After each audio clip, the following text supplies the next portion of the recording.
Welcome back to my channel. So ನಾನು ಇವತ್ತೆಲ್ಲ ನಿಮಗೆ ಸ್ಪೆಷಲ್ಲಾಗಿ ಅವಲಕ್ಕಿಯಿಂದ ಮಾಡೋ ದಿಢೀರ್ ವಡೆನ ತೋರಿಸ್ಕೊಡ್ತೀನಿ. ಯಾರಾದರೂ ಅರ್ಜೆಂಟಾಗಿ ಮನೆಗೆ ಬಂದಿದ್ದಾರೆ, ನಿಮ್ಗೆ ಏನು ಮಾಡಬೇಕು ಅಂತ ಯೋಚನೆ ಗೊತ್ತಾಗಲ್ಲ. ಸೊ ನಾರ್ಮಲಾಗಿ ಬೋಂಡಾ ಬಜ್ಜಿ ಎಲ್ಲ ಯೂಶ್ವಲ್ ಮಾಡ್ತಾರೆ, ಕಾಮನ್ನು. ಇದು ಮಾಡಿ ಸ್ಪೆಷಲಾಗಿರುತ್ತೆ, ತುಂಬ ಚೆನ್ನಾಗಿರುತ್ತೆ ಟೇಸ್ಟಾಗಿ. ಸಾಸ್ ಜೊತೆ, ಕಾಫಿ ಟೀ ಜೊತೆ ತುಂಬ ಚೆನ್ನಾಗಿರುತ್ತೆ.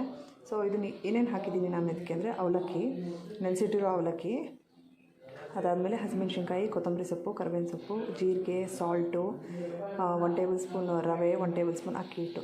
ಸೊ ಇಷ್ಟನ್ನು ಮಿಕ್ಸ್ ಮಾಡಿಕೊಂಡು ಕೈಯಲ್ಲಿ ಚೆನ್ನಾಗಿ ಮಿದ್ದಬೇಕು. ಇದನ್ನು ಮಿದ್ಬಿಟ್ಟು ಈ ಥರ ಡೋ ರೆಡಿ ಮಾಡ್ಕೋಬೇಕು. ಸೊ ಇದಾದಮೇಲೆ ವಡೆ ಆಕಾರದಲ್ಲಿ ತಟ್ಟಿಬಿಟ್ಟು ಎಣ್ಣೆಲಿ ನಾನು ಒಂದೊಂದೇ ಬಿಡೋದನ್ನ ತೋರಿಸ್ತೀನಿ ನಿಮಗೆ. ಸೊ ನೋಡಿ, ಈ ಥರ ವಡೆ ಆಕಾರದಲ್ಲಿ ಈ ಥರ ತಟ್ಕೊಂಡು ಒಂದೊಂದೇ ಎಣ್ಣೆ ಹಾಕ್ತೀನಿ.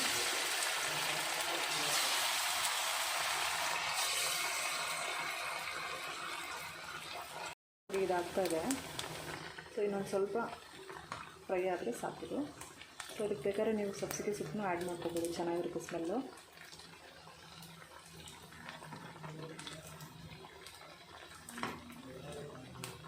ತುಂಬ ಟೇಸ್ಟಿಯಾಗಿರುತ್ತೆ ಫ್ರೆಂಡ್ಸ್.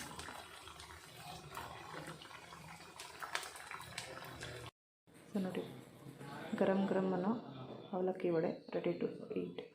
ಸೊ ಇದನ್ನ ಜೊತೆ ಸಾಸ್ ಜೊತೆ ತಿನ್ಬೋದು, ಕಾಫಿ ಟೀ ಜೊತೆ ಚೆನ್ನಾಗಿರುತ್ತೆ. ಸೊ ಟ್ರೈ ಮಾಡಿ. Thank you so much. Love you all.